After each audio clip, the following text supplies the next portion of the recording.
പറയുന്ന കാര്യങ്ങൾ നുണയാന്ന് തെളിയിക്കാൻ നമുക്കൊരു അവസരം വേണ്ടേ? അപ്പോൾ നമ്മളോട് പലരും ഇപ്പം പറയുമ്പോൾ നമ്മളാരും പ്രതികരിക്കാത്തത് എന്താണ്? സ്ത്രീയാണെന്നുള്ള ഒരു കാര്യം കൊണ്ടിട്ടാണ് പ്രതികരിക്കാത്തത്. അല്ലാണ്ട് ഞങ്ങൾക്കാർക്കും സംസാരിക്കാനായിട്ടുള്ള കഴിവില്ലാത്തതുകൊണ്ടിട്ടല്ല സംസാരിക്കാത്തത്. സ്ത്രീയാണ് അല്ല പറയണ്ട, എൻ്റെ വീട്ടിൽ പറയുമ്പോൾ ഒന്നും പ്രതികരിക്കാൻ പോകണ്ട, ഫ്രണ്ട്സ് പറയുന്നു ഒന്നും പ്രതികരിക്കാൻ പോകണ്ട, അയ്യോ ആ പോസ്റ്റ് ഇടാൻ പാടില്ല, സംസാരിക്കാൻ പാടില്ല. ഇത് കേട്ട് മടുത്തു. പക്ഷേ ഇതെന്താണെന്ന് ചോദിച്ചാൽ ഇത് നുണയാണ്. എല്ലാം ഒന്നല്ല രണ്ടല്ല 3 കാര്യങ്ങൾ നുണയാന്നല്ല, എല്ലാം നുണയാണ് എന്ന് തെളിയിക്കേണ്ടത് എൻ്റെയും കൂടെ പേഴ്സണൽ ഉത്തരവാദിത്തമാണ്. ആ ഉത്തരവാദിത്തം ഞാൻ തെളിയിക്കും.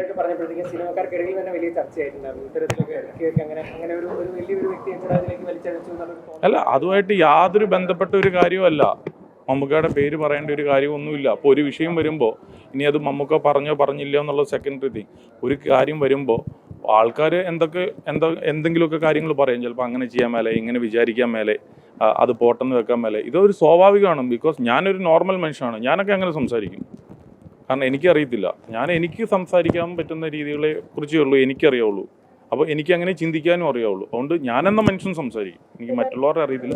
ഞാനിപ്പോൾ ഒരു ഫംഗ്ഷൻ തീർച്ചയായിട്ടും ഇത് ഞങ്ങളുടെ ആവശ്യം എന്താണ്? ആൾ മത്സരിക്കണം എന്നുള്ളതാണ്. മനസ്സിലായോ? ഇതൊരു ബൈലോ എന്ന് പറയുന്നത് 10-30 വർഷം മുമ്പ് ഉണ്ടാക്കിയൊരു ബൈലോയാണ്.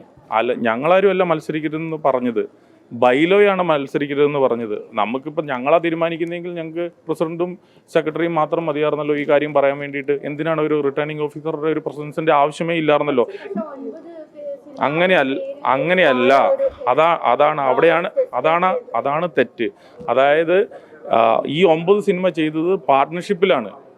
ഞങ്ങളുടെ എന്ന് പറഞ്ഞു കഴിഞ്ഞാൽ ഇപ്പോൾ അതായത് ബാനറാണ്. ഇപ്പോൾ ലിസ്റ്റിൻ സ്റ്റീഫൻ അല്ല അവിടുത്തെ മെമ്പർ, മാജിക് ഫ്രെയിംസ് ആണ്. മാജിക് ഫ്രെയിംസ് എത്ര പടങ്ങൾ ചെയ്തു കഴിഞ്ഞാലും അതൊരു പ്രൊപ്പറേറ്റർ ഇതായതുകൊണ്ടിട്ട് ഞാൻ മാത്രമാണ് അതിൻ്റെ അതോറിറ്റി. ഫ്രൈഡേ ഫിലിംസിനെ സംബന്ധിച്ച് പാർട്ട്ണർഷിപ്പാണ്. അതിൻ്റെ അകത്ത് 2 പേരാണ് പ്രൊഡ്യൂസേഴ്സ്, വിജയ് ബാബുവും സാന്ദ്ര തോമസും. അപ്പം അങ്ങനെയാണെങ്കിൽ എന്താണ് 2016 മുതൽ 2024 വരെ സാന്ദ്ര വോട്ട് ചെയ്യാത്ത? എവിടെ ഇലക്ഷൻ നടന്നില്ലേ? അപ്പോഴൊന്നും ചെയ്യാത്ത വോട്ടിങ്ങിൻ്റെ ഒരു കാര്യം എന്തിനാണ് ഇപ്പോൾ ഒന്ന് ചെയ്യുന്നത്? അപ്പോൾ സാന്ദ്ര തോമസിൻ്റെ പേരിലുള്ള സെൻസർ സർട്ടിഫിക്കറ്റ് അല്ല വേണ്ടത്. സാന്ദ്ര തോമസ് പ്രൊഡക്ഷൻ ഹൗസിൻ്റെ പേരിലുള്ള സെൻസർ സർട്ടിഫിക്കറ്റാണ് വേണ്ടത്. അതുകൊണ്ടിട്ടാണ് പറഞ്ഞത്. അല്ല, അദ്ദേഹത്തിന് അതായത് സാന്ദ്ര തോമസിന് അറിയാമായിരുന്നല്ലോ ഇത് മത്സരിക്കാൻ പറ്റത്തില്ല എന്നുള്ളത്. റിട്ടേണിംഗ് ഓഫീസറുടെ അടുത്ത് പോയതാണ്. റിട്ടേണിംഗ് ഓഫീസർ അപ്പോൾ പറഞ്ഞതാണ് മത്സരിക്കാൻ പറ്റൂല, കാരണം ഇന്നതാന്ന് പറഞ്ഞതാണ്. പിന്നെ ഇതൊരു ഷോയാണ് കാട്ടിയത് പുള്ളിക്കാരി. പറഞ്ഞു മനസ്സിലായോ? ഇവിടെ ബാക്കിയുള്ളവരെല്ലാം പർദ്ദ ധരിച്ചിട്ടാണോ വന്നത്? അത് കഴിഞ്ഞിട്ട് വന്നിട്ട് പിന്നെ പുള്ളിക്കാരി പർദ്ദ ധരിച്ചില്ലല്ലോ. പർദ്ദ എന്താണ് വാങ്ങിക്കാൻ കിട്ടിയില്ലേ? എന്താണ് പറ്റിയത്? അല്ല, ഞാൻ പറഞ്ഞത് എന്താണെന്ന് ചോദിച്ചു കഴിഞ്ഞാൽ സാന്ദ്ര തോമസ് എന്ന് പറയുന്ന ഒരാൾ ഇപ്പോഴും എക്സിക്യൂട്ടീവിൽ മത്സരിക്കുന്നുണ്ട്. സാന്ദ്ര തോമസിൻ്റെ പിതാവ് മത്സരിക്കുന്നുണ്ട്. പിന്നെ ഒരു റിലേറ്റീവ് ഒരാളൂടെ മത്സരിക്കുന്നുണ്ടെന്ന് തോന്നുന്നു. ആൾ വിഡ്രോ ചെയ്തോ ഇല്ലയോ എന്ന് അറിയത്തില്ല. പക്ഷേ എനിവേ ഇവർ 2 പേര് മത്സരിക്കുന്നുണ്ട്. അപ്പോൾ എന്തുകൊണ്ടാണ് ഇവർക്ക് മത്സരിക്കാൻ പറ്റുന്നത്? ഇവർക്ക് മത്സരിക്കാൻ പറ്റും.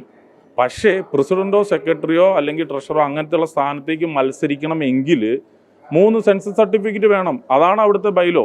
ബൈലോ എന്ന് പറയുന്നത് ഇപ്പം പ്രസിഡൻ്റായിട്ട് ഉള്ള വ്യക്തിയോ അല്ല സെക്രട്ടറി ആയിട്ടുള്ള വ്യക്തിയോ അല്ല പറയേണ്ടത്. അതാരാണോ ഇപ്പം ഈ സംഘടനയുടെ റിട്ടേണിംഗ് ഓഫീസറായിട്ട് വരുന്ന ആളാണ് പറഞ്ഞത് മത്സരിക്കാനായിട്ട് പറ്റൂല. ഇനി കോടതി പറയുകയാണോ മത്സരിക്കാൻ പറ്റുമെന്ന് പറയുകയാണെങ്കിൽ ആൾക്ക് മത്സരിക്കാം. ഞങ്ങൾ പോയി അപ്പീലിന് പോകാൻ വേണ്ടിയിട്ട് പോകുന്നില്ല.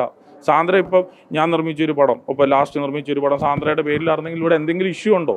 ഇല്ല. അത് മാത്രമേ ഉള്ളൂ. യെസ്.